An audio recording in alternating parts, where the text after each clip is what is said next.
Passionné à faire leurs recherches sur Maître Oscar, il y a la traçabilité claire et linéaire de mon village. J'ai un ami que j'apprécie beaucoup, qui aime bien dire Maître Moubiaï. C'est un ami de classe d'Endemba à Paris. C'est un parcours de... C'est pour ça que je défends le peuple. Maître Oscar, quand est-ce que vous avez presté? Pour la dernière fois en France ou en Lille?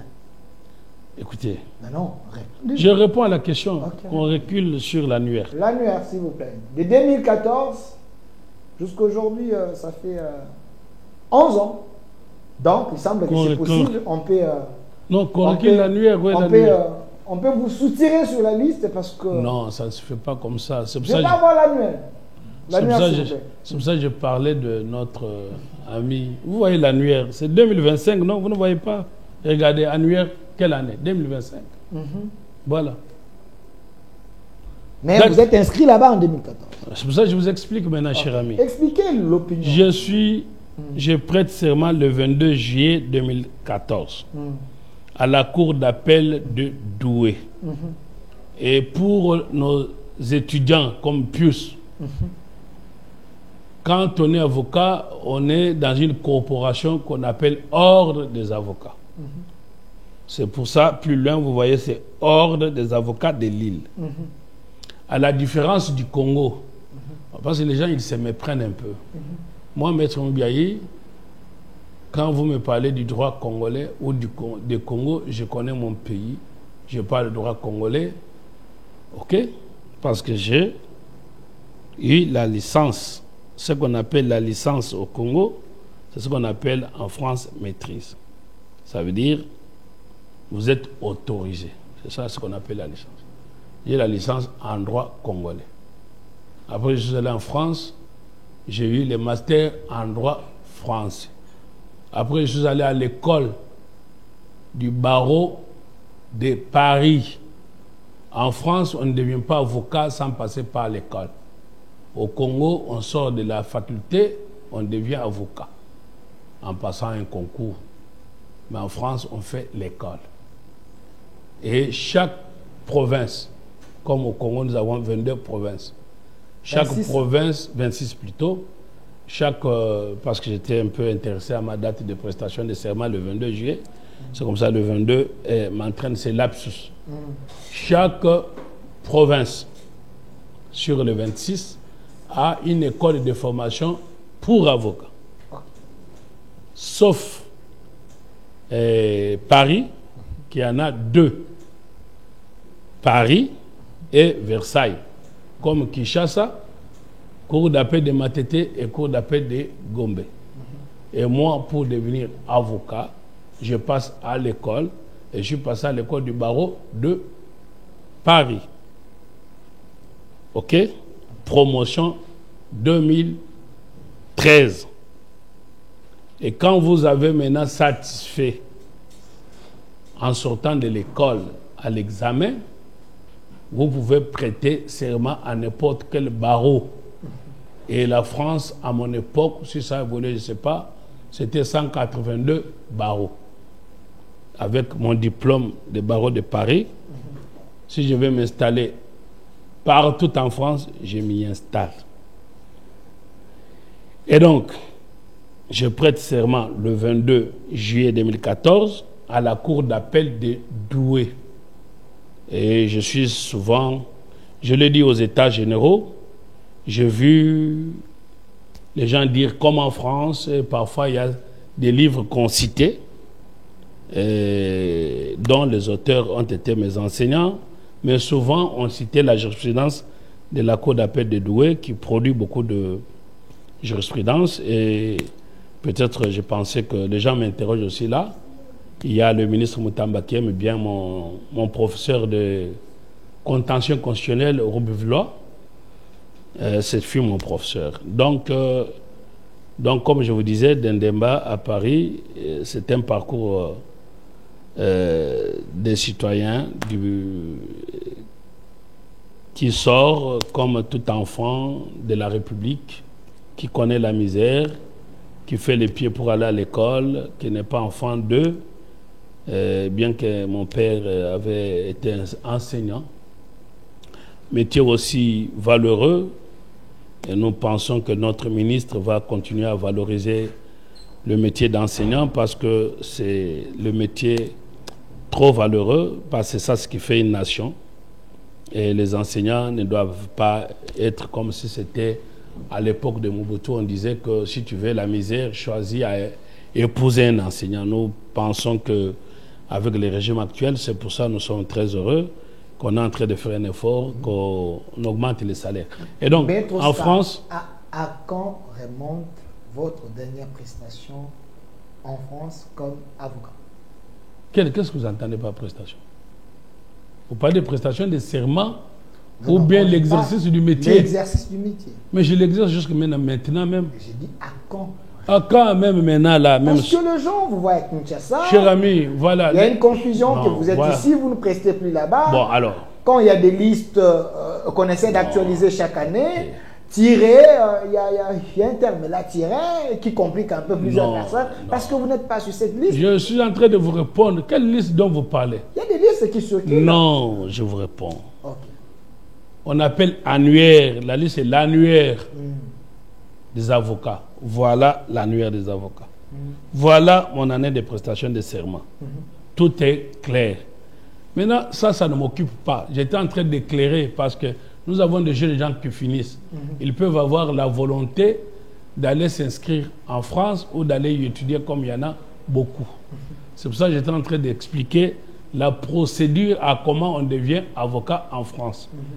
À la différence du Congo, on passe par l'école. D'accord? Ça, c'est la première chose. Et je vous ai indiqué mon école et ma promotion.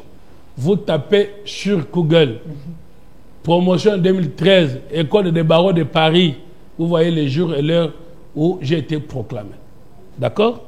Après, 2013, dès que j'ai mon diplôme, je passe m'inscrire à la cour d'appel de Douai. Serment 22 juillet 2014. Vous l'avez déjà dit, évoluons. Non, je le dis, la répétition est la meilleure des sciences. À quand remonte votre... Bon, attendez, ça c'est ce que vous me dites. Non, le temps nous fait défaut. Bon, je vous réponds. Je ne vais pas suivre votre rythme, je réponds, je vous dis maintenant là, à l'heure où je vous parle, maintenant là, ce matin, je viens de poser les actes. Et vous savez que le métier d'avocat, c'est un métier où on est lié au secret professionnel. Je n'entends pas vous citer le nom de mes clients. Je n'entends pas vous dire quel acte j'ai posé. Maintenant, la question importante que vous posez. J'ai amené moi-même la réforme en 2019 pour comment on peut exercer le métier d'avocat tout en étant ici assis où je suis. C'est parce qu'en France, on a dématérialisé. Ça veut dire qu'on n'a plus besoin de la présence physique. Avec Covid, ça encore davantage fait accélérer cette réforme. Ça veut dire que tout s'est fait en non en présentiel, en numérique. Nous avons, sur mon téléphone, j'ai l'accès à tous les tribunaux et cours de la France. D'accord? Et en France, on agit par domaine. Vous comprenez? Donc, de chez moi, de mon téléphone, je sais envoyer un document à mon client. De mon téléphone, mes clients savent me joindre. Et apparemment, je crois peut-être c'est ça la cour. Alors, donc, la présence physique n'est pas nécessaire. OK? Pour que j'agisse. Parce qu'on a dématérialisé, on est passé réellement à la période de ce que vous appelez le numérique. Et j'ai amené cette réforme ici au Congo. Pendant le temps de Covid, et Covid est arrivé. Donc, je vais recontacter le ministre de la Justice, recontacter les autorités pour permettre... Regardez, le Congo est grand. Et quand on est à Kinshasa, comment on peut arriver à déposer un document au tribunal de Lubumbashi? Soit vous appelez un correspondant à Lubumbashi, soit vous êtes obligé de prendre un avion pour aller déposer un document. En France, ce n'est pas comme ça.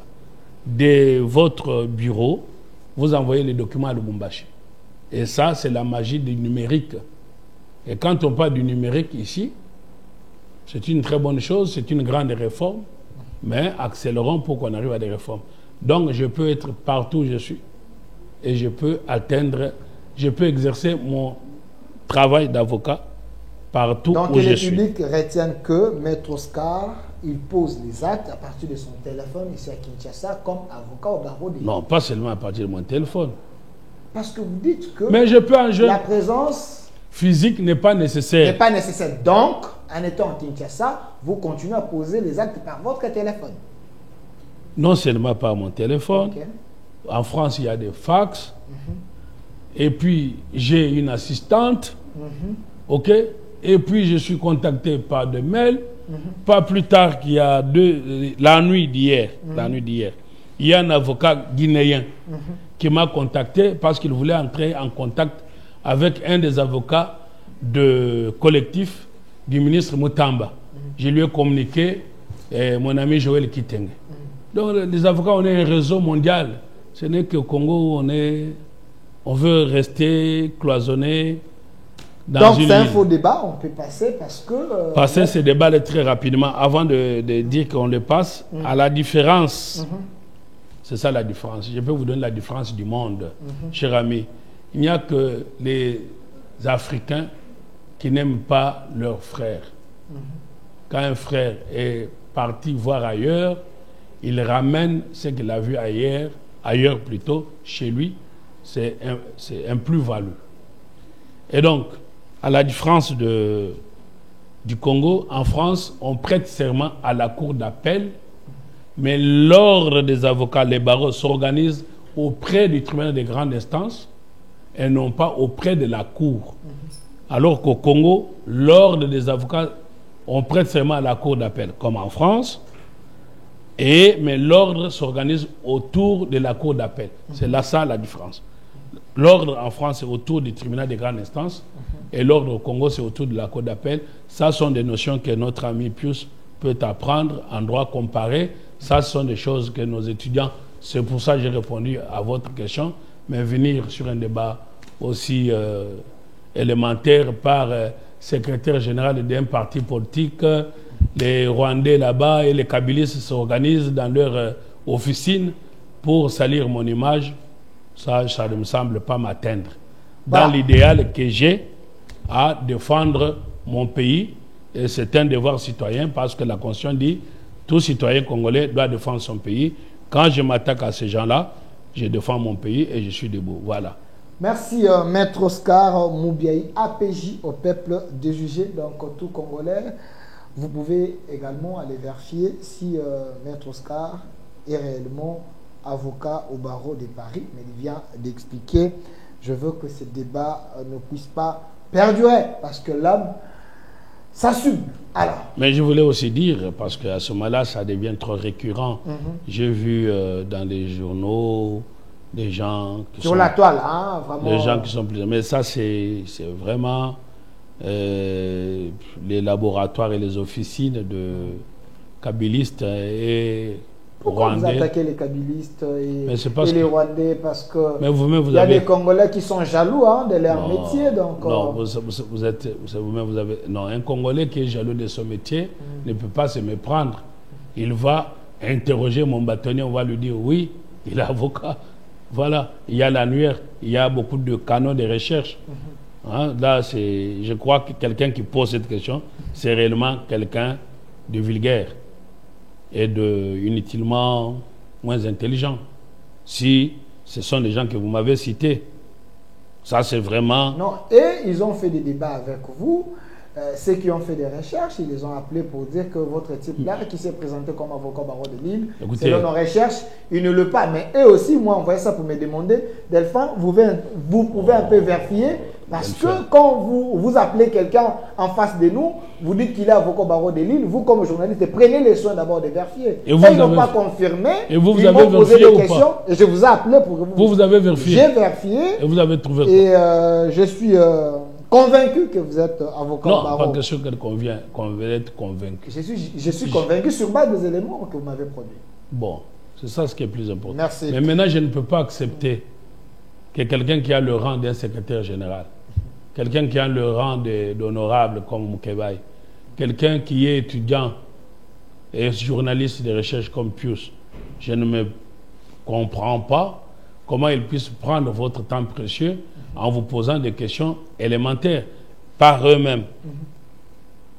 Ils devraient s'en rendre compte que, par honnêteté scientifique, il allait dire à leurs fidèles, arrêtez vos bêtises, nous les connaissons, c'est connu. Alors, bon, maintenant, une fois que j'ai dit ça, peut-être pour finir très rapidement, je peux, moi, Maître Oscar, arriver à demander mon omission.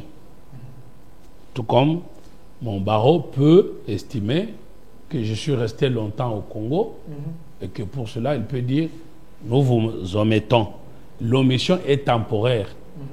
Ce qui est embêtant, qui est une sanction grave, c'est la radiation. Okay. Donc vous n'êtes pas radié? Ni omis, ni radié. Et s'il faut être maître, c'est moi-même qui le demande. Ou mon barreau peut en prendre l'initiative. Du fait que maintenant, moi, je suis au Congo, j'ai choisi d'être chez moi. Après que j'ai passé beaucoup de temps en France, j'apporte ce que j'allais vous dire pour sortir de là. C'est pour ça que je souhaite que vous me présentiez mieux comme l'homme état de droit en marche. Je crois que déjà vous avez contacté, vous, M. Delphin, c'est pour ça que je viens chez vous, pour leur parcelle se trouvant à Likasi, à Kikoula. Je me suis déplacé à mes moyens propres. Je suis arrivé jusqu'à la parcelle de Kikoula et j'ai trouvé des solutions pour une pauvre mère que j'ai trouvée dehors. Et j'ai entamé le contact avec les autorités qui avaient mal acheté cette parcelle et les gens ont été heureux de me voir à Likasi pour état de droit en marche. Je vous félicite parce que je vous avais contacté, ces gens m'ont appelé, Maître Oscar a payé son billet, il s'est déplacé jusqu'à l'endroit à Likasi, il a travaillé, aujourd'hui les gens sont contents, il ne m'a pas demandé ni 1 franc, ni 10 francs. Là, je valide que l'état de droit marche, votre structure travaille. C'est pour ça que nous demandons, voilà les choses essentielles, nous demandons à toute personne qui se voit bafouée dans ses droits. Les régimes actuels, le régime Tshisekedi, c'est un régime qui prône l'état de droit. Et que donc, il y a des structures des droits de l'homme qui, quand on est violé dans ses droits, qui prennent des contacts, qui agissent, et quand vos droits sont réellement bafoués, on vous les restitue. Voilà un peu le boulot de Maître Oscar. Arrêtez maintenant de m'amener dans les débats politiciens. Merci. Dans d'autres débats de caniveau qui ne m'intéressent pas. Merci Maître Oscar. C'est important de vous poser toutes ces questions parce que vous avez assez de femmes dans le monde. Et aussi, ce sont des Delphin, il faut nous éclairer. Il faut l'inviter, poser des questions parce que nous avons besoin d'être éclairés. Nous l'aimons beaucoup, on ne veut pas qu'il soit trompé dans la boue. Donc, ce n'est pas des questions bêtes, c'est quand même... c'était quand même important pour éclairer l'opinion. Ici sur YouTube, je vois M. David Madikachou qui a écrit, il dit « Pourquoi vous faites toujours des renseignements sur un avocat de son état ? Attention, ne soyez pas un instrument qu'on utilise pour connaître sa personne. » Bon, je vais vous faire rigoler. Donc, moi, j'ai subi beaucoup de menaces, mais j'estime que mon pays vaut plus que tout. J'oublie mon passeport dans l'avion et quelqu'un qui prend des services d'un avion et qui dit « Maître, on a trouvé vos biens ici, perdu votre passeport. » Le lendemain, je pars pour le chercher. On dit « Maître, vous avez envoyé quelqu'un le prendre, donc à un inconnu. » Le passeport est disparu. Est-ce que vous trouvez ça normal? J'ai subi des menaces, mais je n'ai jamais voulu demander une protection quelconque pour que je puisse être gardé par des militaires, parce que c'est Dieu qui garde. Il ne faut pas qu'on envoie la peur à notre peuple, ni à notre opinion, parce que seul Tshisekedi ne peut rien, mais ensemble, nous pouvons tout. Et comme Mobutu le disait, tous derrière le chef comme un seul peuple. C'est à ce prix que nous pouvons défendre notre nation. Si nous sommes tous vigilants, l'ennemi ne va pas nous infiltrer parce que nous allons les dénoncer. Et Maître Oscar, je porte la voix de sans voix pour dénoncer l'ennemi rwandais et rebelle de tous bords, commençant par leur chef kabiliste. Merci. Alors, Maître Oscar, nous allons maintenant dans un terrain encore plus glissant avec vous, chers compatriotes. Vous êtes en train de me suivre en direct sur notre chaîne YouTube Au Centre TV. Abonnez-vous, laissez vos commentaires sur le lien YouTube Au Centre. Je vais lire vos commentaires, posez vos questions, votre nom, ainsi de suite. On est en direct. Maître Oscar Moubiaye, la deuxième question, importante aussi, parce que l'opinion... Mon visage n'est pas important. J'ai dit la deuxième question. Oui. Elle est également importante. Vous êtes coordonnateur d'une structure État des droits en marche. Oui. Vous défendez les acquis de l'autorité et des Congolais. Une question directe. Est-ce qu'il y a l'incompatibilité entre la fonction liée au président de la République ou l'institution présidence de la République et que le président puisse être coordonnateur ou membre d'un fait privé? Est-ce qu'il y a l'incompatibilité? La dernière actualité, les chefs de l'État, Félix Tshisekedi, s'est déplacé pour aller dans les sièges de l'Union sacrée et coordonner cette structure. Les gens veulent savoir, est-ce qu'il a violé les lois de la République? La réponse est non. Non pas parce qu'on va dire que je défends M. Tshisekedi, mais je suis plus ami de la vérité que de mon ami. Autrement dit, je défends la loi. Quand on parle des incompatibilités, cela repose sur une loi qui interdit, n'est-ce pas? Quiconque se dit juriste, de tous bords qu'il soit, qu'il vienne devant vous et qu'il vienne m'indiquer quelle est la loi d'interdiction. Trouvez-moi la photo de l'Union sacrée, chef de l'État, au siège de l'Union sacrée, c'est mieux.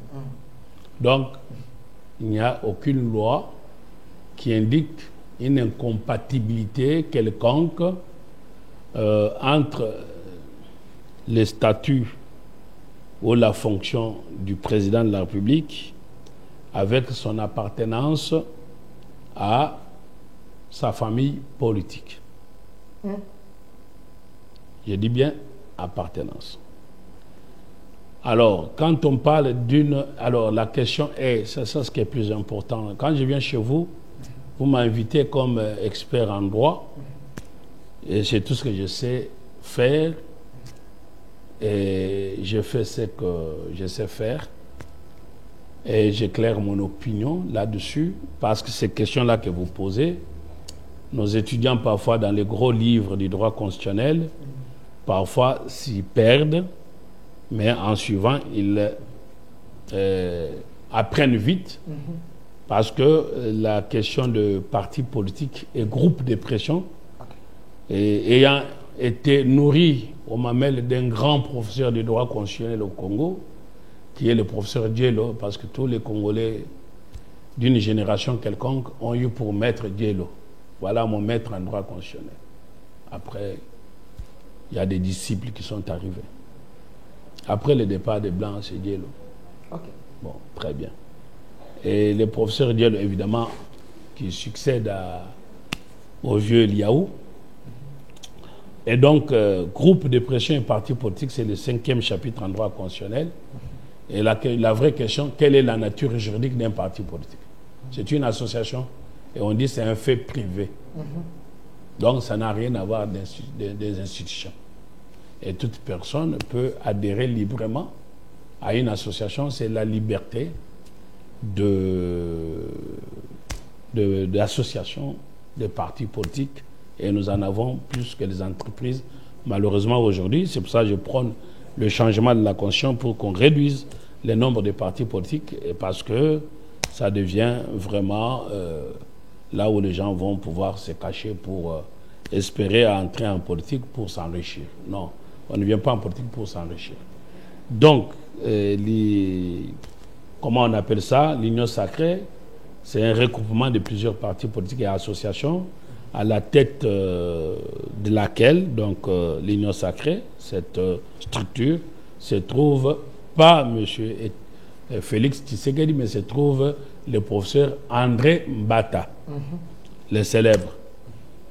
Alors, qui est le secrétaire permanent de l'Union Sacrée. Donc, M.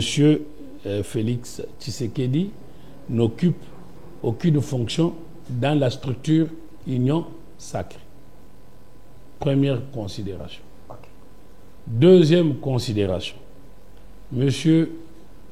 Tshisekedi, par ses fonctions du président de la République, n'est pas à la tête de son parti UDPS, dont il est président, mais il a pu laisser l'intérim à M. Augustin Kabouya.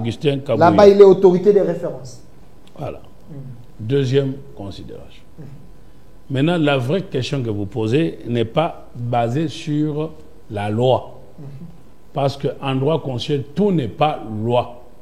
En droit constitutionnel, il y a aussi ce qu'on appelle les pratiques. Okay. En pratique, quand on devient président de la République, on prend distance de ses fonctions dans un groupe politique, dans un parti politique ou dans une association. Le tout, c'est pourquoi. Parce que quand on devient président de la République, on n'appartient plus à la famille quelconque, même voir sa famille biologique, on y est, mais on n'est plus lié à ça. Je vois beaucoup de gens qui préfèrent inutilement s'attaquer à la famille du chef de l'État et même de manière respectueuse en touchant même le parent, sans comprendre que pour distinguer la vie privée et la vie publique. Donc, M. Tshisekedi a bel et bien respecté tout ça et il s'est mis au service de la nation parce que l'idée est que quand on est élu président, on ne s'appartient plus, on est le président de tout le monde, de ceux qui l'avaient élu et de ceux qui ne l'avaient même pas élu. Maître Oscar, s'il vous plaît, une parenthèse, on va la refermer rapidement parce que vous parlez de la vie privée du président de la République. Je prends, il y a un journaliste qui est très proche du M23 et des Nanga qui a lancé un débat sur la toile. Ça dérange plusieurs personnes. Est-ce le chef de l'État? Il est contraint par les lois de la République de prendre les photos de son mariage et les mettre à la place publique parce que il est mari d'une femme, il est également mari de la première dame. Est-ce c'est obligatoire sur le plan de la loi? Non, écoutez, la vie privée se protège. Si celui que vous appelez journaliste est journaliste, il doit savoir faire la différence entre sa fonction de journaliste et c'est quoi être journaliste. Cela soulève la question que Moukebaï, honorable, avait soulevée ici sur la question de la dépénalisation de délits de presse.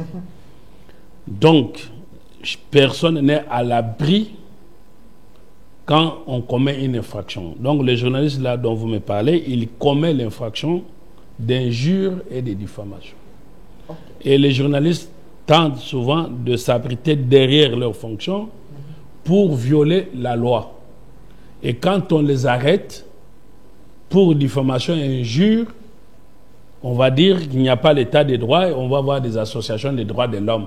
C'est pour ça que moi j'ai prôné pour une association des droits de l'homme, on va dire intelligente, qui ne fait pas d'amalgame. Vous êtes journaliste, vous devez connaître vos limites. Quand vous dépassez des limites, vous tombez dans l'infraction.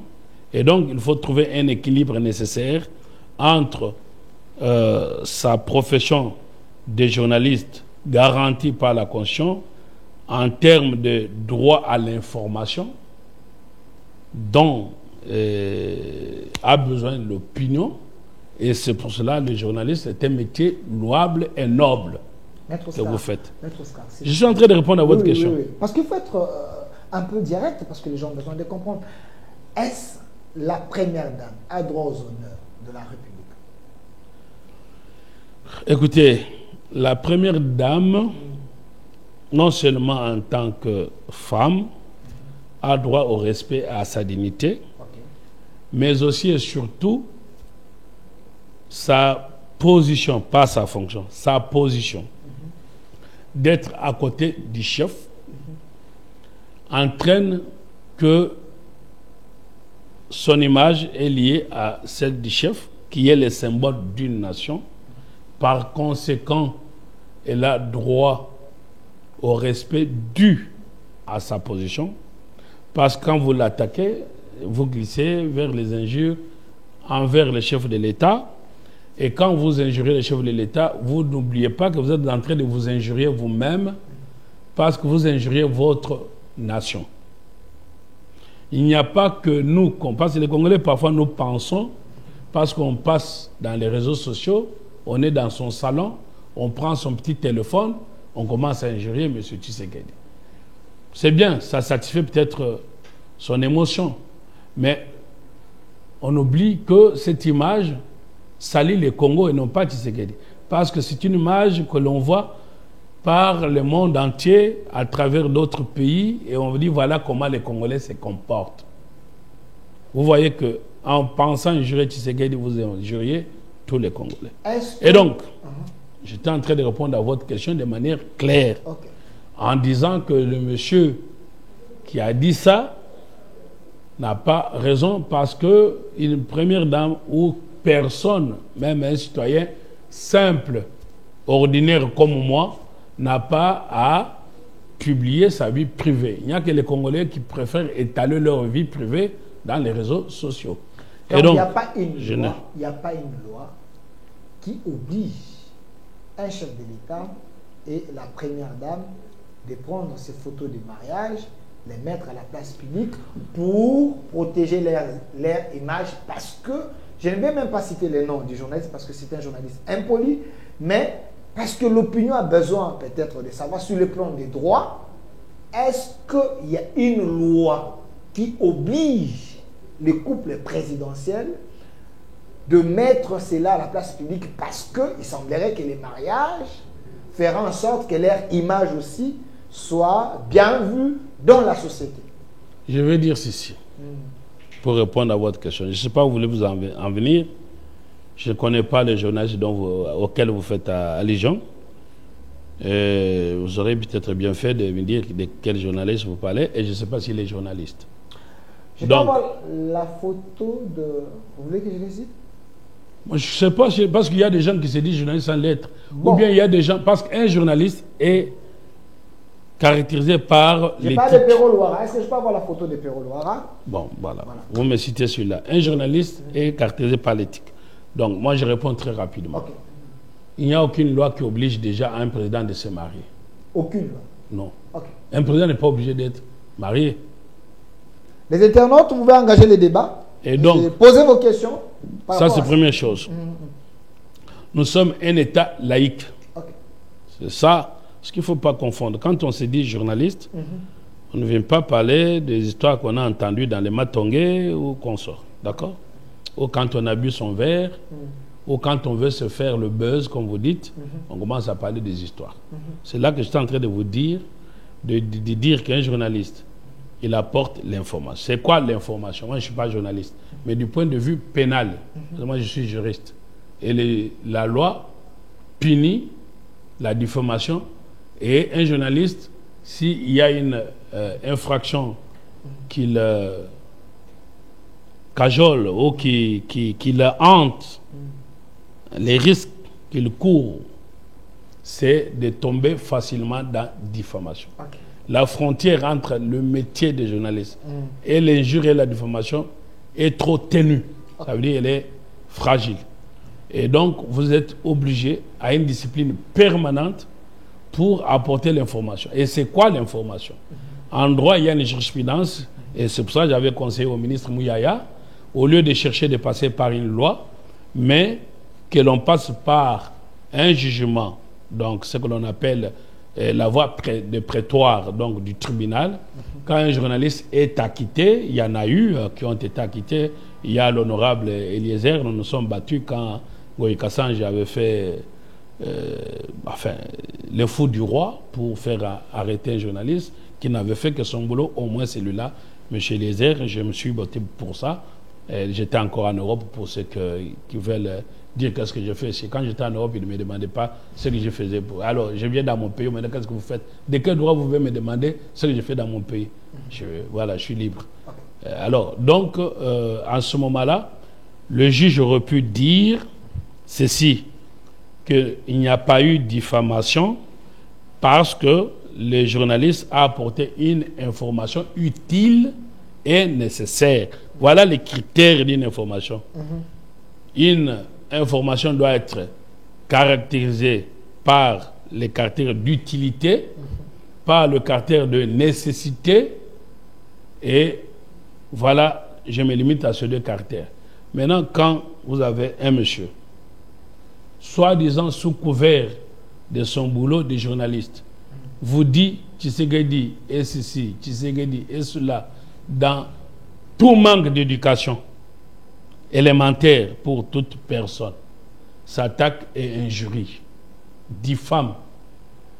Et en disant cela, que Tshisekedi X, Y, tous les noms d'oiseaux qu'il veut, en quoi cela est utile à l'opinion? Zéro. En quoi cela est nécessaire? Zéro. À partir de là, vous êtes dans la diffamation. Donc, je demande au ministre Mouyaya, je vais lui faire une fiche pour considérer que le juge ne peut pas condamner un journaliste à partir du moment de ce qu'il a dit est nécessaire, utile et présente un intérêt public. Et donc, maintenant, je pose la question à celui qui me dit juriste et plutôt journaliste, que M. Tshisekedi s'affiche avec son épouse. Cela est utile en quoi pour notre opinion? En quoi c'est nécessaire? C'est sa vie privée. Donc, il faut faire la sphère entre la vie privée et la vie publique. Première chose. Deuxième chose, nous sommes un État laïque. Mariage, c'est un problème religieux. Les musulmans exigent qu'on ait quatre femmes. C'est leur opinion. Les catholiques exigent la fidélité et le mariage monogamique. Il faut être marié pour prendre la communion. Mais pour prendre une fonction publique, on peut être célibataire, marié, non marié, divorcé, séparé. Maintenant, votre question liée à que M. Tshisekedi doit dire qu'il est marié à la première dame, ça présente quelle importance? Vous savez que les États-Unis, c'est un pays puritain. Ça voudrait dire un pays où on demande d'être pur du point de vue religion. Mais vous avez vu le président, pas le moins de Bill Clinton, impliqué avec son assistante dans une histoire de mœurs. Ça n'a pas intéressé de se passer. Ça, c'est pour les Américains. Mais quand vous entrez chez les Français, aucune exigence. On peut être homosexuel, on peut être non marié, on peut... Ça n'intéresse personne. Donc un président de la République, selon nos lois, parce que nous sommes dans il n'y a aucune loi. Parce que nous sommes dans un État laïque. Oui. Donc, il peut être président sans se marier ou en étant marié. Donc, les trois mariages, il est libre. Mariage religieux, mariage civil, importe peu. Concubinage. Le mariage n'est pas une exigence de la loi pour occuper la fonction. Vous n'avez aucun. Dans les conditions d'être candidat, vous n'avez pas la condition liée à être marié. Donc voilà, je crois qu'on a dit ça étant l'État laïque. Et de la même manière, j'étais en train de vous expliquer par rapport aux fonctions dans l'union sacrée, j'étais en train de vous expliquer que le principe, c'est la pratique. La pratique veut que le président, ou bien l'exigence d'éthique, veut que le président puisse être au-dessus de la mêlée et être président de tout le monde. C'est pour cela, quand le président devient président, il prend congé de son parti. Revenez à la photo de l'union sacrée. Et qu'on sort. C'est ça l'intérêt. Mais maintenant, est-ce que de manière exceptionnelle, pour des raisons de l'ordre politique. Est-ce que le président peut participer à des réunions? La réponse est non, et je suis heureux de voir que M. Tshisekedi, bon, les gens me disent que je lui jette beaucoup de fleurs, parce qu'il est dans le banc et nous devons l'accompagner. Et je suis heureux de ne pas voir les gens qui ont fait la queue, donc le fil indien, en train de s'incliner et de se courber devant lui, comme on le faisait à Kingakati. Et là, il n'y avait pas encore de critiques. Mais ici, sur 5-7 ans, qu'il soit avec les membres de son parti politique pour une causerie ou pour une réunion privée, à quoi s'intéresse l'État? Donc, un chef de l'État peut avoir des réunions privées avec les gens de sa structure politique. Oui. Il n'a pas énervé les lois de la République. Mais sur cela. Vous savez que là, vous lancez un débat dans les réseaux sociaux. Les gens peuvent vous opposer. Bah écoutez, que les gens viennent de dire. la loi. Il n'y en a pas. Si on en cite, on l'a mal lu. Okay. Et je vous invite toujours à dire, pas dans les réseaux sociaux, invitez les gens là. Non, j'ai dit, il y a des juristes qui sont en train de nous suivre, qui sont en France, un peu partout. Ils peuvent engager un débat ou lancer un débat aux gens sur ces plateaux par rapport à cette thématique. Vous savez que depuis que je suis au Congo, maintenant ça va faire beaucoup de temps, j'invite au débat contradictoire. Voilà. C'est du choc des idées que j'ai là-dessus. Mais les gens fuient, ils vont se mettre dans leur téléphone, moi, avec eux-mêmes. Non, écoutez, je vous réponds de manière scientifique. De manière scientifique. OK? Et avec la rigueur scientifique. Et là, vous touchez les domaines de ma prédilection. Je suis spécialiste dans ce domaine du droit public. Et quand vous parlez du droit institutionnel, c'est mon domaine.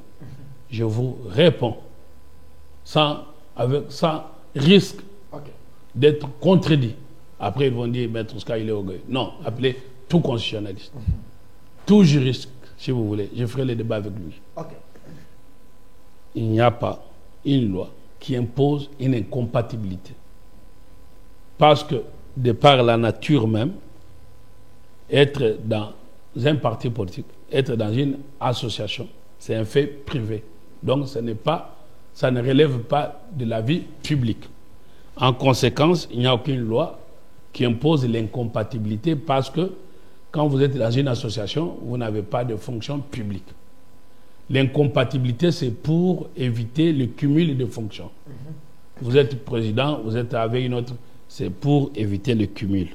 C'est pour ça qu'on parle d'incompatibilité. Et donc, mais quand vous êtes dans un secteur privé, vous n'avez aucune fonction publique. Les partis politiques étant fait privé. Fait privé. Donc, on peut être président d'un parti politique et président de la République. En principe, aucune loi ne l'interdit, je suis en train de vous dire. Mais par pratique, parce que l'éthique ou l'esprit est que quand on est président de la République, c'est l'article 69 de notre Constitution. On est père de la nation, symbole de la nation. On est président de tout le monde. C'est pour cela, quand on est président de la République, on cesse d'appartenir à un groupe. Pour être président de tout le monde, être au-dessus de la mêlée. Vous comprenez? Mais ici, il est dans un groupe. Est-ce qu'il a une fonction à l'Union sacrée? Non, non. S'il vous plaît. Vous dites, quand on est président de la République, on cesse d'être président d'un parti politique pour être au-dessus de la mêlée. Non, pas pour être président de tout le monde. De tout le monde. Maintenant, ici, oui. l'Union sacrée, il n'y a pas les opposants, il n'y a pas la société civile ici. C'est des présidents d'un parti politique qui ont de la majorité, ils sont autour du chef. Oui. Ici, dans une réunion privée. Une réunion privée oui. où ils coordonnent. Est-ce que dans il ne la coordonne pratique... pas, ce n'est pas lui qui coordonne. Non, ici, regardez même la position, on a fait le journalisme. Non, coordonner, c'est quoi? Tout est communication. Ici, ils coordonnent. En étant les coordonnateurs ici, en train de gérer la non, les coordonnateurs, c'est le professeur Mbata. Non, ici... Non, ici, il a pris une place, eu égard, n'est-ce pas, au respect qu'on lui doit, parce qu'il est président, il arrive, on lui donne une place digne de son nom. Mais c'est lui l'initiateur. Il l'a dit quand j'ai créé l'Union sacrée. Ouais. Donc, en créant l'Union sacrée, c'est lui l'initiateur, c'est lui l'auteur. Ouais. Maintenant, il a placé une personne qui peut coordonner. Mais le créateur, c'est lui. Mais ici, il vient maintenant dans les sièges comme auteur, créateur et prend la place. Ici, j'ai l'impression que vous vous contredisez. Parce qu'ici, il est maintenant à la tête d'une structure. Bon, je vais vous répondre alors, parce que vous voulez... C'est des questions de l'opinion, pas moi. Mais je vais répondre à cette opinion. Ok. Notre opinion, elle veut être plus catholique que les papes pour rien. Il faut qu'on aille à l'essentiel des choses. Je vous réponds. Chaque président, c'est une pratique. Okay. Chaque président français va à l'association des Juifs pour dîner avec eux. Est-ce pour autant il est devenu juif alors que la France est un pays laïque comme le Congo? Voyez-vous? Donc, ça ne pose aucun problème aux Français de voir le président aller dîner. C'est une pratique. Hein. Chaque Français, chaque président élu de la France va aller au dîner des Juifs. Très bien. Il n'est pas devenu pour autant juif. Pour revenir au Congo, parce qu'on va me dire, toi, maître, tu viens nous amener l'histoire de la France. Pour revenir au Congo, et c'est des gens qui parlent comme ça, sont des kabylistes. Et les kabylistes, ainsi que les Rwandais qui veulent ternir l'image du chef. La vérité, c'est celle-là. C'est cette vérité que je prône et je ne parle de langue de bois. Bon, en comparatif. Maintenant, on a vu Tshisekedi, très bien. Maintenant, sous Kabila, fils, on voyait à Kingagati, les gens s'alignaient, ils se reconnaissent. Ils saluent Kabila aligné à Kingagati, avec révérence, comme il voulait lécher ses pieds. Est-ce que ça veut faire le débat? Bon, écoutez, laissez-moi finir. Est-ce que vous êtes sérieux? Vous me trouvez moins sérieux? Vous dites que Kabila les invitait chez lui à la maison.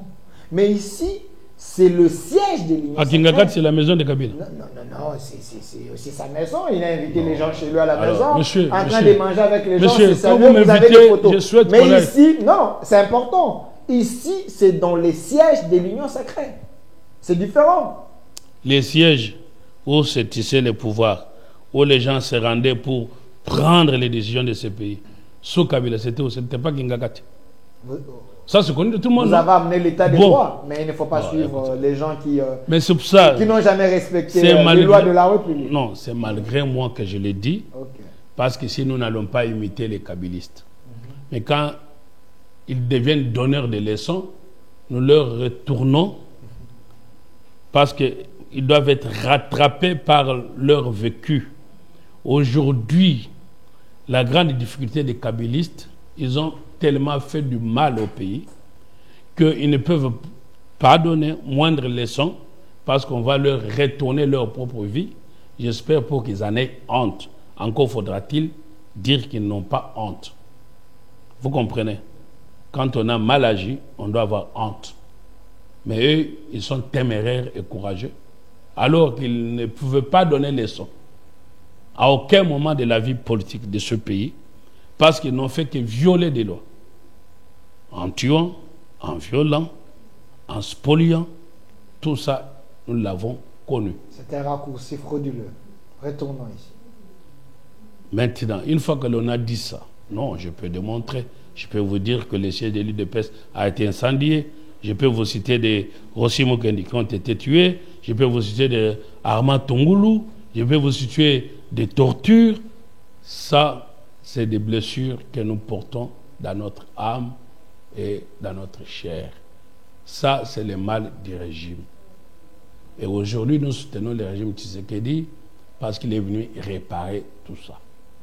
Maintenant, quand nous voyons les Kabylistes nostalgiques de revenir vite au pouvoir, critiquant les choses qui ne relèvent pas de la vie politique.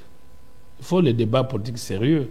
Maintenant, vous dites, Tshisekedi était allé dans l'Union sacrée, il est devenu président de l'Union sacrée. Et c'est sérieux. Vous qui me demandez, est-ce que je suis sérieux? Et Tshisekedi, vous l'avez vu avec une fonction. Maintenant, vous me posez la question. Je vous ai déjà répondu. Je vous ai dit que quand on est président de la République, on ne cesse d'être membre d'un groupe quelconque. L'idée, je vous le donne, ça c'est la vie institutionnelle, ça c'est la science. Moi, quand vous m'appelez, vous me demandez de venir parler science. Je ne viens pas parler, moi je ne suis pas un membre de parti politique, et moi je ne dépends de personne. Je viens dans vos émissions en citoyen libre. pour l'intérêt de mon pays. Et quand vous me demandez, je vous réponds scientifiquement. Et donc, je dis le principe et je vous donne l'article de la Constitution que j'interprète en vous disant c'est l'article 69 de la Constitution qui dit qu'il est symbole de la nation, qu'il est père de la nation, conséquence, il est président de tout le monde, des minorités et comme des majorités. Si les gens de PPRD veulent entendre Tshisekedi et veulent partager un moment de convivialité, il l'invite, il ira. Donc je suis en train de vous dire qu'il n'y a aucune loi et que, mais par principe, pour qu'il soit en toute indépendance et neutralité, il n'appartient à aucun groupe. Maintenant, vous qui me dites, je ne suis pas sérieux, dites-moi, est-ce que cette photo-là prouve qu'il est devenu membre de l'Union sacrée? Et vous me dites qu'il a dit qu'il a créé l'Union sacrée. Oui, il a créé l'Union sacrée. Mais il crée et quand il est élu, il démissionne, il prend sa distance, il devient président de tout le monde, mais il a une famille politique. Et la politique ne s'arrête pas parce qu'on est devenu président. C'est une fonction politique. Merci, Maître Oscar. De quoi je vous ai répondu là-dessus. On passe à autre chose. Il y a des gens qui sont en train d'écrire ici. S'il vous plaît, Delphin, il faut passer à une autre question car Maître Oscar est mal à l'aise à te répondre car il est cuit qu'il vous montre une photo de Joseph Kabila quand il était président au siège du PPRD en train de coordonner des réunions. Bon, je ne vais pas en train de coordonner des réunions. Merci. On passe. Maître Oscar. Non, répondons à cet inspecteur. Okay. Je dis ceci. Pour lui, la tête, il faut qu'on puisse être sérieux. Okay. Quand vous parlez des sièges des PPRD, n'est-ce pas? PPRD, c'est un parti politique. Kabila a été chef de, comment on appelle ça, autorité morale. Pas des PPRD, mais de toute la majorité dite présidentielle. Et les réunions de la majorité présidentielle ne devaient pas se tenir au PPRD. Ça se tenait à Kingakati. Et c'est là où se prenaient les décisions pour diriger ce pays. Maintenant, s'il demande des photos, on peut lui montrer où les gens sont en train de lécher les bottes de Kabila. Merci. On passe à autre chose. Maître Oscar, revenez sur la photo de l'Union sacrée. C'est important, mais on passe à une autre question. Ouais. Maître Oscar, la population ne s'est pas retrouvée sous le régime Tshisekedi. Selon les opposants, Soumino 1, c'était un raté. Mais aujourd'hui, le chef a réuni ces gens, les gens qui ont de députés pour faire un nouveau gouvernement. Est-ce que le chef ne peut pas puiser ailleurs? Parce que ceux qui sont dans l'Union sacrée, ils ont démontré leurs limites. Est-ce que c'était nécessaire qu'il rassemble ces gens, les rassure, que vous serez encore au gouvernement? Est-ce qu'il ne pouvait pas faire autre chose ou faire mieux avec d'autres intelligences qui sont en dehors de l'Union sacrée? Écoutez, moi, conseiller de Tshisekedi, je leur ai conseillé de sortir de l'interprétation rigide de la Constitution. Okay. Et vous comprenez pourquoi moi je milite pour le changement de la Constitution. N'eût été la priorité accordée maintenant à bouter l'ennemi dehors avec la guerre de la création. Vous avez compris que j'étais déjà dans la dynamique de campagne pour le changement de la Constitution. Très bien. Le problème ici ne se pose pas en termes de la volonté du chef de l'État. C'est un problème de l'ordre de notre Constitution mal rédigée. Mal rédigée. Oui, mal rédigée par ceux qui ont voulu nous l'octroyer, parce que nous sommes dans une Constitution octroyée. Que dit la Constitution? Le gouvernement est issu de la majorité présidentielle. Pourquoi cela? Je parlais de mal rédigé. Pourquoi? Il ne fallait pas qu'on dise ça dans la Constitution. Parce qu'il va de soi. C'est comme tu dis, tu fais une loi pour dire que la mère doit aimer son enfant. C'est inutile ça. Parce que l'on sait que naturellement la mère doit aimer son enfant. En droit constitutionnel, on appelle ça le fait majoritaire. C'est quoi le fait majoritaire? Le gouvernement est composé en tenant compte de la composition de l'Assemblée nationale. Pourquoi cela? Si vous ne prenez pas un gouvernement issu de la majorité présidentielle, plutôt majorité parlementaire, qui, pendant les élections où le président est de la même famille politique que la majorité parlementaire, ça devient que les régimes basculent au fait en réalité. C'est pour ça que j'ai parlé de la majorité présidentielle qui est la même que la majorité parlementaire, ce qui fait une homogénéité. Donc, dans la Constitution, il n'était pas indiqué qu'on mette ces textes-là en disant que le président doit être issu de la... Plutôt, le gouvernement doit être issu de la majorité. Parce qu'il y va de soi, en tenant compte de ce que l'on appelle fait majoritaire, qui, quand vous prenez l'article 78 de notre Constitution, où le président a le pouvoir discrétionnaire de nommer le Premier ministre, en apparence, quand vous lisez ça, vous allez croire que le président est libre de nommer un Premier ministre. Mais en réalité, le président n'est pas libre de nommer le Premier ministre. Parce qu'il doit tenir compte de la majorité au sein de l'Assemblée. De sorte que s'il n'a pas tenu compte de la majorité au sein de l'Assemblée, le gouvernement ne pourra pas se mettre en place parce qu'il y aura la motion de censure ou tout simplement le gouvernement ne sera pas investi parce que vous savez que le gouvernement, avant d'entrer en fonction, va passer devant l'Assemblée pour être investi en faisant adopter son programme, n'est-ce pas, gouvernemental. Tout ça sont des pratiques constitutionnelles. C'est né, la pratique de passer devant l'Assemblée, c'est né en France, alors que ce n'était pas exigé par la loi. Le Premier ministre a voulu, pour se donner la légitimité, d'aller présenter son programme. Depuis, c'est devenu une pratique constitutionnelle. Ce n'est pas écrit. Et donc, chez nous, on a voulu écrire. En voulant écrire, ça pose le problème de respect de la Constitution parce que si le président nommé sans tenir compte de la majorité, on va lui opposer l'article qui le dit, je crois, entre 90 et 91, qui doit lui exiger de pouvoir dire que le Premier ministre doit être issu de la majorité. C'est dit, c'est écrit. Première chose. Deuxième chose, on va encore plus loin.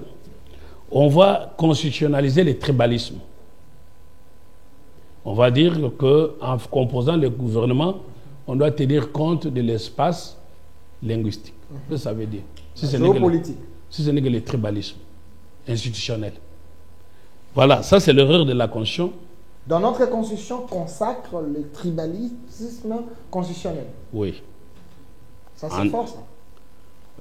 Oui, mais je vous l'ai dit. Il y a des génies qui ont conçu cette constitution. Vous avez plusieurs professeurs, les autres sont en Europe, les autres sont ici.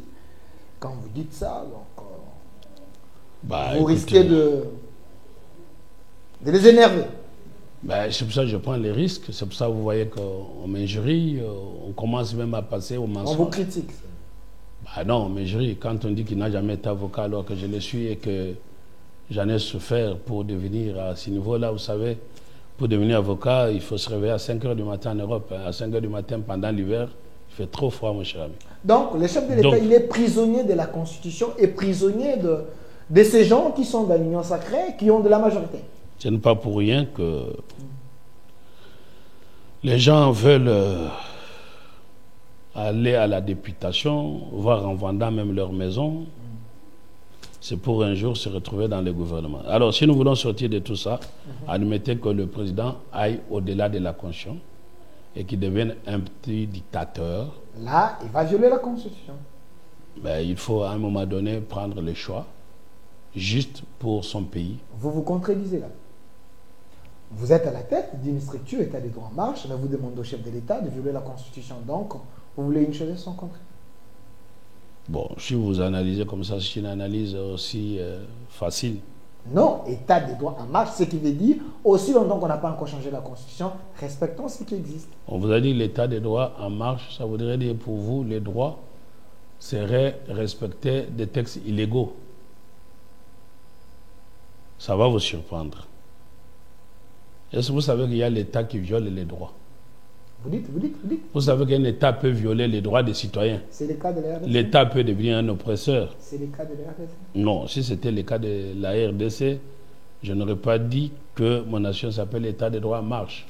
Votre amour pour Tshisekedi, apparemment, ça vous trahit. Hein. C'est pas une ça risque de mettre vos connaissances en sciences. Mais laissez-moi m'expliquer parce que parce que quand vous monnayez votre intelligence au profit de ceux que vous aimez. C'est ce que les gens pensent. Vous êtes professeur, vous êtes quelqu'un qui est piquant, mais parce que vous aimez les chefs de l'État, vous pouvez déformer la science pour satisfaire l'autorité. Écoutez, je vous aime bien. Parfois, vous faites... bon, vous êtes un bon journaliste. Vous faites avocat des diables pour me faire parler. C'est une très bonne chose. Mais attention, il ne faudra pas dire des choses. Quand vous ne me laissez pas répondre, les gens vont risquer de croire que c'est ce que je fais. J'étais en train de vous dire ceci. Ce que je vous dis est scientifique, mon ami. Voilà, nous avons une constitution. Le chef de l'État, c'est un homme d'État. Il peut opérer des choix pour l'intérêt du peuple. Et quand l'intérêt du peuple est menacé par une loi, l'intérêt du peuple devient supérieur. Nous ne sommes pas dans le juridisme, nous sommes dans la politique. La volonté du peuple voudrait que le chef de l'État qui est appelé à prendre pour non seulement les générations actuelles, les générations futures, décisions importantes, puissent s'interroger. Voilà quel est l'objectif et l'intérêt d'un gouvernement. C'est pour le bien-être du peuple. N'est-ce pas? Et puisque le gouvernement c'est pour le bien-être du peuple, les critères de choix des ministres ne doivent pas reposer sur l'espace linguistique, sur le tribalisme.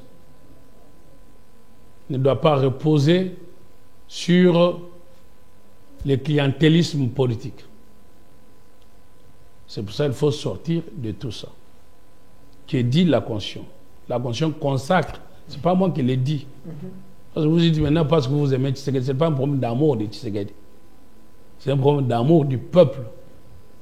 Si ce n'est pas rapport à l'amour de Tshisekedi, vous m'aurez aussi vu là-bas, non? Vous croyez que je suis moins compétent pour que j'aille m'inscrire à l'Union sacrée? Si j'ai besoin de poste ministériel. Je vais vous dire que Maître Oscar, je parle pour l'intérêt de mon peuple. Et c'est dans l'intérêt du peuple que Maître Oscar, j'ai initié le débat de changement de la Constitution. Maintenant, quand j'en parlais hier, je ne t'ai pas compris, c'est normal. Quand on est une élite, on est mal compris parce qu'on ne parle pas pour le populisme. Donc, pour la question que vous me posez, c'est écrit dans notre Constitution. Si vous avez la Constitution, on dit que le gouvernement tient compte, c'est dit, de l'espace linguistique. C'est pour ça que vous allez voir. C'est quel article? Allez-y vers l'article 90 ou 91 de la Constitution. C'est pour ça que vous allez voir les gens dire non, ressortissant d'eux. Dans la République, on n'est pas ressortissant d'eux. On est membre de la République. Alors, notre Constitution dit que le gouvernement tient compte. Je souhaite que vous puissiez me lire ça. L'article combien? 90? 90, regardez 90 ou 91, la Constitution. Chers Congolais, vous pouvez également lire chez vous à la maison. Donc, à partir du moment que le président de la République est tenu pour composer le problème, non pas sur les critères de mérite, mais... 91 ou 90? Lisez 90 ou 90 entre les deux. 90. Le gouvernement est composé du Premier ministre. Oui. Du Premier ministre, Premier ministre, des ministres, des vice-ministres et consorts. Et les cas échéants des vice-premiers ministres, des ministres d'État. Je crois, allez-y vers l'article 91, c'est là. 91. Le gouvernement définit en concertation avec le président de la République la politique de la nation et en assume la responsabilité. Le gouvernement conduit la politique de la nation, la défense, la sécurité. On saute un peu sur tout ça. Je crois qu'il y a là où on dit sur le gouvernement comprend l'article 90. Et puis on vous donne les critères pour composer le gouvernement, non? Je suis... À l'article 90 dit quoi? Lisez tout l'article. Non, je suis en train de continuer. Les gouvernements disposent de l'administration publique, de forces armées et la police nationale et des services de sécurité. Le gouvernement est responsable devant l'Assemblée nationale dans les conditions prévues aux articles. Une ordonnance délibérée en Conseil des ministres fixe tout ça, ça c'est pas important. Je suis à 90. Non, oui, allez-y. 90, le Premier ministre assure les... Non, c'est pas là, c'est pas là. Voilà. À 90 là-bas, il y a les critères, non? Le gouvernement 90 est composé de... Et puis on vous donne... 90, je réponds. 90, le gouvernement est composé du Premier ministre. Ok, ça on passe. Voilà. Après, de vice-ministre éventuellement. 2. Il est dirigé par le Premier ministre, chef du gouvernement. En cas d'empêchement, son intérim est assuré par le membre du gouvernement qui a la préséance. La composition du gouvernement tient compte... Voilà, c'est ça, je vous parlais de compte de la représentativité nationale. Oui. Continuez. Représentativité nationale, les programmes... Voilà, attendez. Avant d'entrer... Non, ce n'est pas. Voilà, c'est ça. Tient compte de la représentativité nationale. Avant d'entrer... Qu'est-ce que ça veut dire représentativité nationale? Ça veut dire quoi, représentativité nationale? À moi de poser des questions ici. Très bien. Ça veut dire qu'on doit tenir compte que les membres de telle province, des membres de telle autre province. La géopolitique. Ce que vous appelez la géopolitique. Alors, si on doit tenir compte de la géopolitique, ok, ça voudrait dire que le président doit savoir est-ce qu'il y a les Baswahili dedans, est-ce qu'il y a les Balouba dedans. Il y a les Bakongo, il y a les... C'est ce que j'appelle consacration du tribalisme. Remonter encore, plus loin. L'article 78. L'article 78. Voilà, 78, on est là. Les présidents de la République nomment le Premier ministre au sein de la majorité parlementaire. Très bien, on s'arrête là. Nomme le Premier au sein de la majorité parlementaire. Bon, maintenant, s'il veut prendre Delphin, parce que nous sommes pendant les temps de guerre, et que Delphin se trouve être un Premier ministre qui a l'aura, qui a l'intelligence, il peut mettre fin à la guerre. Mais malheureusement, il ne se retrouve pas dans la majorité présidentielle. On ne les nomme ou pas? On ne les nomme pas. Parce que la Constitution ne l'oblige pas. Il y a quand même des gens qui ont créé des structures majorité extra-parlementaire. Mon ami, est-ce qu'on peut nommer, on peut faire un gouvernement de technocrates pour sauver le peuple? Et parce que les technocrates, ils ne sont pas politiciens, ils vont travailler pour le bien-être du peuple. Mais vous n'allez pas utiliser le gangstérisme contre la Constitution pour charcuter. Mais c'est ce que j'étais en train de vous dire. Cette Constitution, il faut d'abord rester dans... Est-ce qu'on se comprend avec vous? Ne m'induisez pas en erreur. Alors, si on ne se comprend pas avec vous, l'opinion ne va pas nous suivre. Non, non, moi je reste... J'aime bien que vous jouez l'avocat des diables. J'étais en train de vous démontrer que notre Constitution était mal écrite. Parce que tout ce que vous lisez là, on n'allait pas le dire. Si ça n'a pas été dit, le président allait avoir la liberté de nommer le gouvernement des technocrates pendant ce temps. Et comme ce n'est pas dit dans la Constitution, on n'allait pas lui dire qu'il a violé la Constitution. C'est pour ça, ailleurs, on ne dit pas ça. Là, on a copié. Ah, ok. En le disant, on a commis une erreur de rédaction constitutionnelle. Oh, on a commis une erreur de rédaction constitutionnelle. Parce qu'on ne doit pas les dire, c'est superfétatoire. Vous injurez les intelligences congolaises. Oh là là. Monsieur, je ne peux pas ouvrir la bouche et vous commencez à dire que j'injurie personne. Les intelligences. Je vous demande, quelle intelligence? Quand on a fait des bêtises... Le professeur Kabamba, je peux vous citer les gens qui ont rédigé. Non, les gens qui ont rédigé cette monsieur. Sois sérieux à tout. Je suis très sérieux. Bon, ben écoutez, ne me poussez pas, vous commencez à vous dire, soyez sérieux comme vous me l'avez dit, je retire cela parce que c'est... Non, je vous cite les noms des professeurs monsieur, ne me qui ont conçu cette constitution. Mais vous parlez plus que moi-même, votre invité. Continuez. Vous voulez imiter un mauvais style. Continuez. Non, je vous dis, je vous recadre. Non, vous ne me recadrez pas, continuez. Non, n'imitez pas les styles où on parle plus que son invité. C'est un mauvais style journalistique. Vous attaquez les intelligences congolaises. Donc, je dis ceci. Il n'y a aucune intelligence quand on fait une erreur grave scientifique. Maintenant, les noms que vous me citez et que vous appelez intelligence congolaise, ils le sont parce qu'ils sont venus vous mentir et qu'ils ont amassé l'argent en rédigeant les histoires qui sont chiffons. Ça, c'est fort, ça. Ben, je vous suis en train de le démontrer. Et puis vous me citez maintenant un professeur. Kabamba. Moi, je ne parle pas de lui. Mais à tous les moments, on le voyait à un moment donné, beaucoup plus. Sauf maintenant, on ne le voit plus depuis la création de notre pays. Et celui que vous me citez n'est pas juriste. Vous dites? Professeur Kabamba n'est pas juriste. Oh, mais il a rédigé la Constitution. Non, mais c'est ça l'erreur du pays. Il tape là-bas, professeur Kabamba n'est pas lui-même laissé. Mais monsieur, vous êtes là pour commencer à me poser le pas de gens taper là-bas à Kogel. Kabamba n'est pas juriste. Il lui-même laissé. Demandez-lui. Comment il s'est retrouvé en train de rédiger? Ben oui, parce qu'au Congo, parce que nous sommes au Congo. Au Congo, on trouve des choses qu'on ne peut pas voir ailleurs. On trouve les coordonnées qui rédigent la Constitution. Mais la Constitution ne peut pas se mettre rédigée aussi par les constitutions. Non, parce qu'il y a des feux. Non, ça c'est... Des faits qui sont importants. Écoutez... Les sociologues, tout le monde peut apporter. Hein. Mais quand vous dites ça, laissez-moi vous répondre. Continuez. Tout le monde peut penser et donner les idées pour qu'on rédige la Constitution. Mais la rédaction en elle-même devient technique. Ça, c'est l'œuvre des juristes. Et il y a même une discipline qu'on appelle la légistique, qu'il n'y a pas chez nous. Parce que quand vous prenez une loi, vous devez veiller que ces lois ne se contredisent pas. OK? Donc, quand vous êtes à l'Assemblée nationale, vous avez des maçons, des mécaniciens, des cordonniers. Encore faudra-t-il, je ne suis pas en train de dire que c'est des faux métiers. Parce qu'il n'y a pas de faux métiers, il n'y a que des sortes de gens. Moi, je défends les petits métiers. Très bien. C'est pour ça que je souhaite qu'on trouve une statut juridique des motards, les Wewa qui nous transportent. Quelle est leur nature juridique? Ah, les gens sont contrôlés? Non, ils ne sont pas incontrôlés. Ils apportent un service public de transport. Très bien. Et vous savez que nous avons... on n'en parle pas assez aujourd'hui, même en Zambie, on a inspiré des pays voisins où il y a maintenant les motos, les motards. Il n'y en avait pas.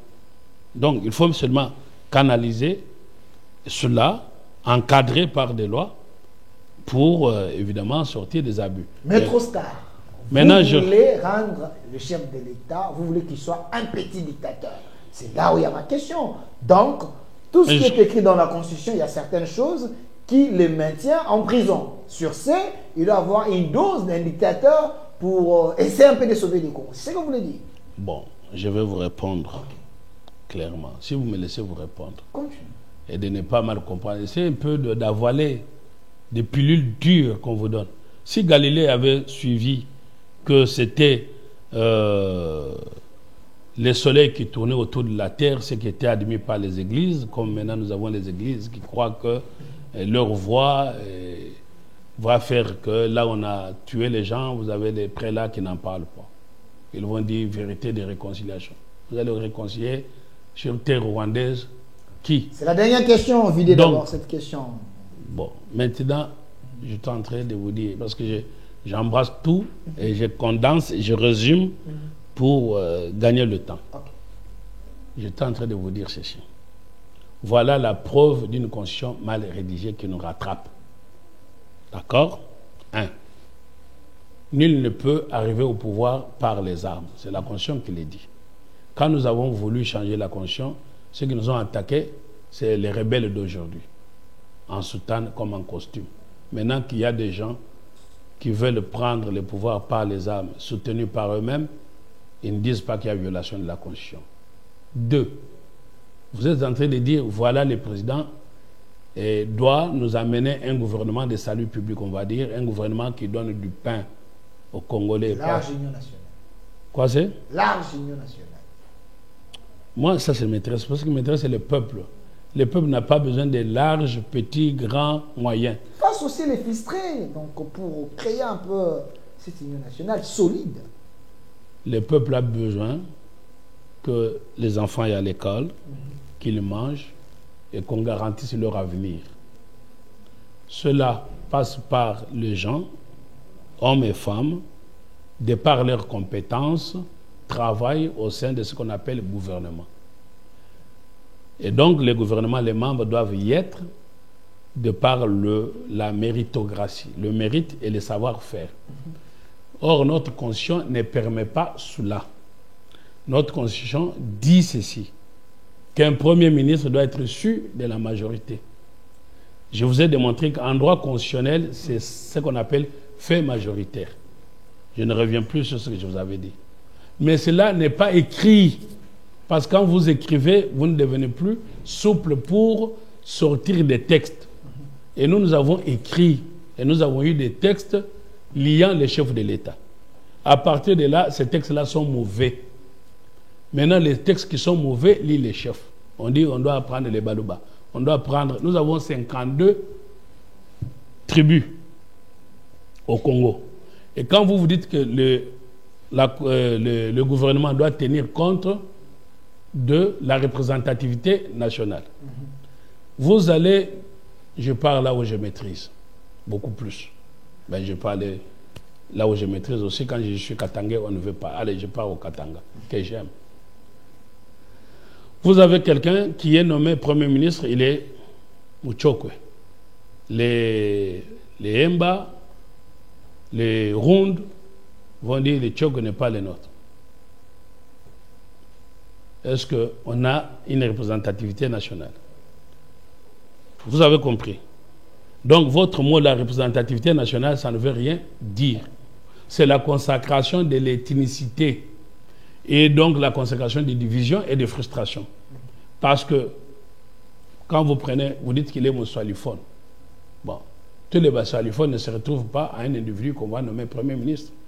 Parce qu'il va descendre chez lui, il va dire, moi je suis ronde. Et les Balubakat vont dire, mais lui les rondes ne sont pas les mêmes. Ça c'est la division du pays. Vous comprenez? Quand on est national, on est national. Merci.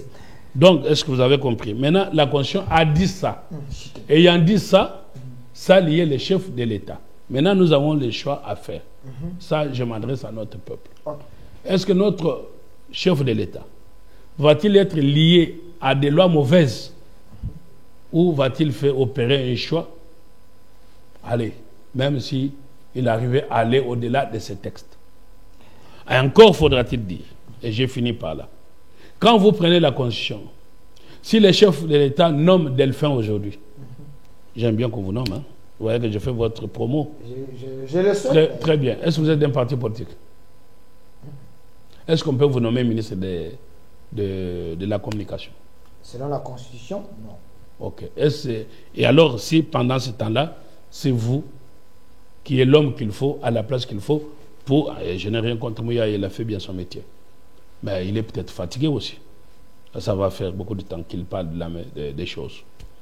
Maintenant, il ne faut pas qu'il devienne aussi comme Mende qui a pris beaucoup de temps en communication. Bon, si on prend un jeune comme vous, pour donner un souffle nouveau, et que pendant ces temps de guerre, on a besoin de vous, on ne peut pas. Et donc, le pays va perdre. Maintenant, qu'est-ce que le chef de l'État fait? Il prend Delphin, qui ne répond pas aux critères constitutionnels, mais qui peut sauver le pays.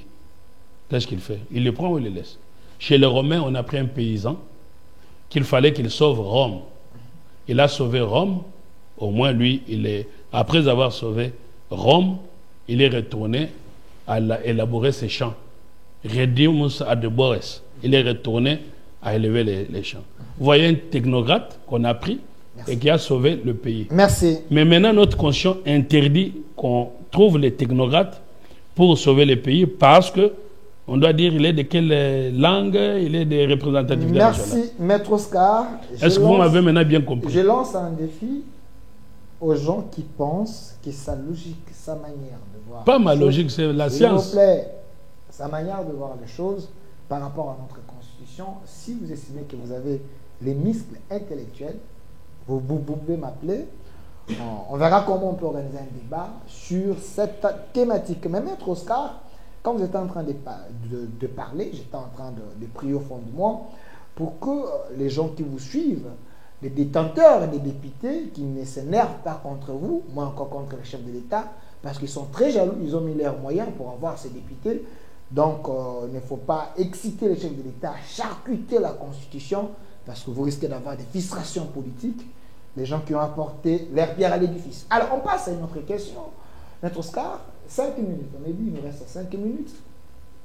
J'aimerais tester votre patriotisme. Je peux avoir la vidéo de notre cardinal Ambongo qui était au Rwanda, terre de Paul Kagame, qui est considéré comme Hitler de l'Afrique. Mais quand le cardinal a pris la parole, a parlé, il a compati avec les Rwandais pour le massacre de Hutu, ce qui s'est passé au Rwanda. Mais les internautes et certains Congolais conscients pensent que le cardinal a raté l'occasion de dire aux Rwandais de ne pas tuer des Congolais parce que ce qui s'est passé chez eux, c'est mal. Mais en RDC, il y a encore plus de morts qu'au Rwanda, que le Rwanda retire sa main sur les Congolais de mauvaise qualité. Il n'a pas dit ça. Pensez-vous qu'il a fait ça à dessein parce qu'il n'aime pas Tshisekedi? Pourquoi vous dites que vous allez tester mon patriotisme? Vous croyez que mon patriotisme va partir des commentaires que j'aurai à faire sur le cardinal? Je crois que ça, en tant que vrai patriote, je combats les rebelles en soutane, en costume et consorts. Ça n'a pas commencé avec maintenant. Maintenant, je peux vous répondre sur 2 volets. Je vous réponds d'abord sur le volet, parce que vous parlez de prélats. Je vous réponds d'abord sur le volet biblique. Ok.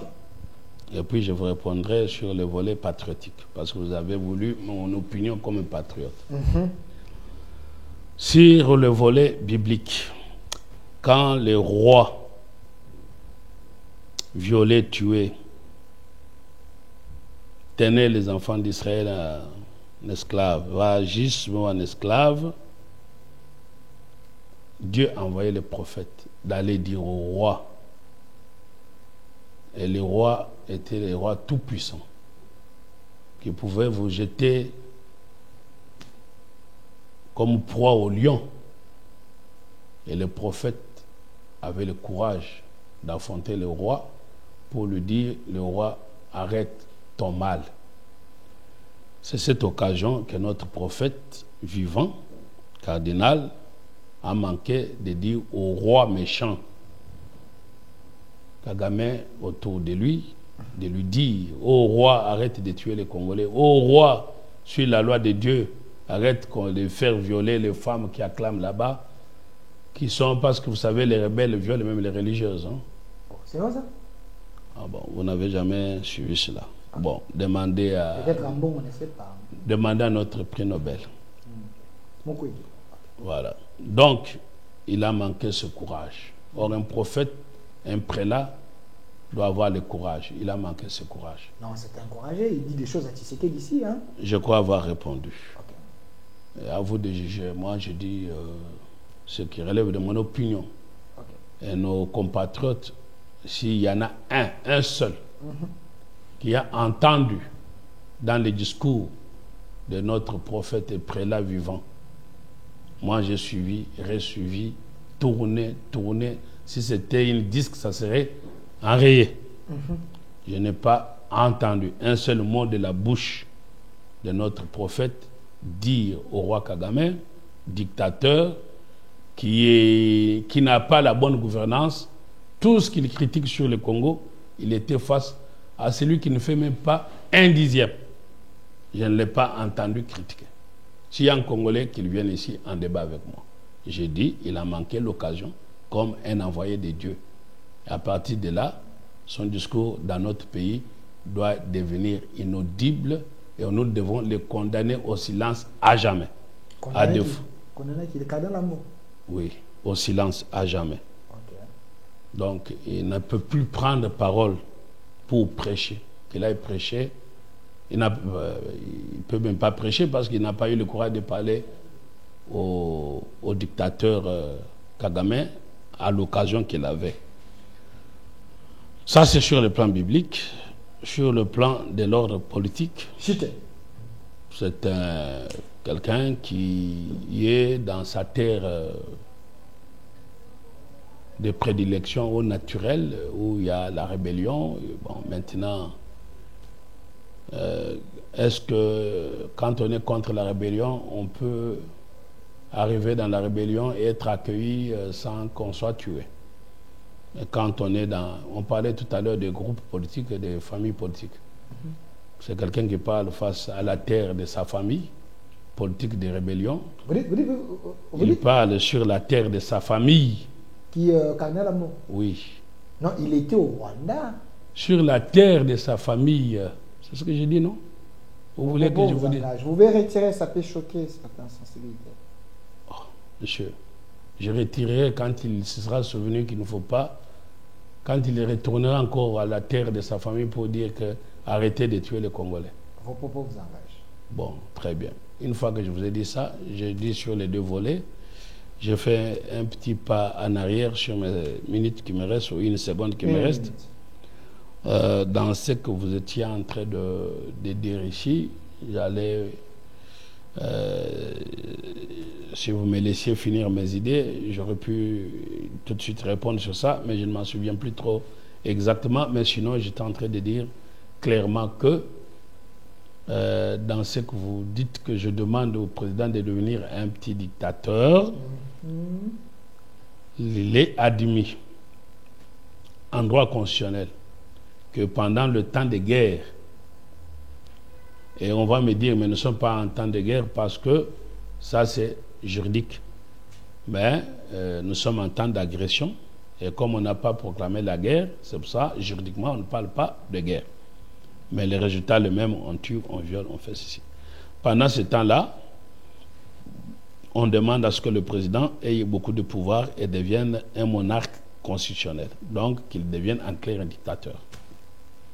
Ça, c'est constitutionnel. Si vous voyez un constitutionnaliste qui ne dit pas ce que je vous dis, appelez-moi, on va montrer qu'un droit constitutionnel, c'est admis. Enregistrez-vous pour un débat. Donc, il est admis une dictature constitutionnelle. C'est ce qu'on appelle un monarque constitutionnel. Notre constitution, qui a été calquée sur le modèle français de la constitution de la Ve République, quand on a conçu la constitution de la Ve République, on a voulu un pouvoir fort, on a voulu faire du président un monarque. C'est ça l'idée. Et pour sauver un pays, on ne sauve pas un pays avec... ce que vous dites là, avec les stylos, avec des verbiages qu'on voit au Congo, avec des réseaux sociaux et des polémiques.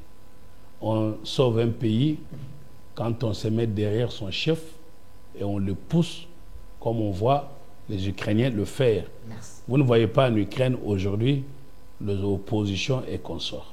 Donc, quand toutes les questions, gouvernement, et toutes les questions que vous m'avez posées, les gouvernements n'est gouvernement que pour apporter au peuple le bonheur dont il a devoir à lui apporter.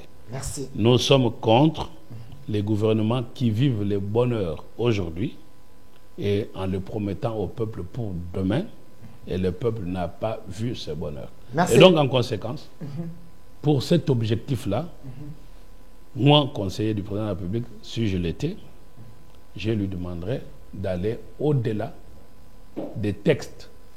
Et évidemment, l'esprit me revient dans ce que j'étais en train de dire. Quand vous dites que je viole la Constitution, non. Là, vous faites une lecture littérale de la Constitution. Moi, je ne fais pas une lecture littérale. Je fais une lecture littéraire. Le président peut vous nommer, vous. À partir du moment que l'Assemblée nationale ne s'est pas opposée à ce choix et on vous a validé, il n'y a pas de violation de la Constitution. Et quand on dit que le Premier ministre est issu de la majorité parlementaire, c'est l'interprétation. Qu'est-ce qu'on en donne comme interprétation? J'ai vu le débat dans ce pays où on dit que cela veut dire qu'on doit être nécessairement député pour devenir Premier ministre. Ma réponse est non. Et donc, j'en ai fini. Voyez-vous comment j'ai cadré le débat? C'est de manière très scientifique. Donc, c'était pour vous dire la violation. Il y aurait violation si le président de la République, après avoir nommé un technocrate qui n'est ni de la majorité, ni d'aucun parti politique, et que l'Assemblée nationale a refusé, à ce moment-là, s'il va outre, là il y a violation. Mais s'il vous nomme que vous n'êtes pas de la majorité, que vous n'êtes pas de l'espace culturel et qu'on sort tout ce que la Constitution dit là, et que l'Assemblée nationale adopte, il n'y a pas violation. Merci. Parce que le but, c'est de craindre que si le président ne fait pas les choix en respectant la majorité présidentielle, que le Parlement puisse faire tomber le gouvernement qui n'est pas issu de son sein. Mais s'il y a un compromis politique, il n'y a pas de violation. Donc quand vous parlez de violation de la Constitution, vous faites une lecture apparente, littérale. Merci. Et donc ça, ce n'est pas... C'est beaucoup plus inconstitutionnaliste. Merci. Et donc je lance ce défi-là à quiconque. J'estime que le président, s'il me suit, qu'il aille outre les textes, et je crois, et je fais confiance au professeur Mbata, de conseiller au président d'aller au-delà des textes dans leur lecture apparente pour prendre cette fois-ci un gouvernement trop resserré, des technocrates, afin que finalement, comme Gonz le disait, que l'impio tombe dans les assiettes de nos enfants ainsi que les poulets. Merci, Maître Oscar. Je sens que vous avez un amour très musclé pour le chef de l'État et pour l'Union sacrée. Merci d'avoir répondu à notre invitation. Vous aimez dire des choses Je vous promets que je vais faire parvenir vos dires au professeur Mbata, si possible au chef de l'État et son entourage, afin qu'il se dédouane un peu de ceux qui l'entourent, de ceux qui pensent l'emprisonner, selon l'esprit de la Constitution. Merci à vous. Pas selon l'esprit, selon la lettre de la Constitution. Selon la lettre. Parce que les chefs nous le conseillent de suivre l'esprit. La Constitution n'est pas seulement la lettre, il y a aussi l'esprit lié à cette Constitution. C'est ce que je suis en train de dire. Alors, je ne vais pas vous opposer avec ceux qui ont rédigé vos aînés scientifiques, mais quand même merci, Maître Oscar Moubiaye, d'avoir répondu à notre invitation. Avec vous, on a répondu à la question de votre barreau, donc au barreau de l'île, si réellement vous pratiquez là-bas. Vous avez répondu à la question de l'Union sacrée. Vous avez également répondu à la question du gouvernement. Vous avez répondu. Merci à vous. Et j'annonce à l'opinion qu'à 20h, je vais recevoir M. Christophe Ngo, lui également, il a dit la société civile. Je vais les recevoir demain à 14h. Je reçois Maître Sylvain Mutombo, qui est également l'un des coordonnateurs, membre dans l'Union sacrée. Il avait pris part à cette réunion avec le chef de l'État. Et à 20h, je serai, si possible, avec le professeur Chilumbai. Merci à vous d'avoir répondu à notre invitation. Les débats continuent sur notre chaîne YouTube au Centre TV et notre RDC. Et possible, Maître Oscar, vous l'aimez beaucoup. Il est là. J'apprécie votre talent de bon comédien.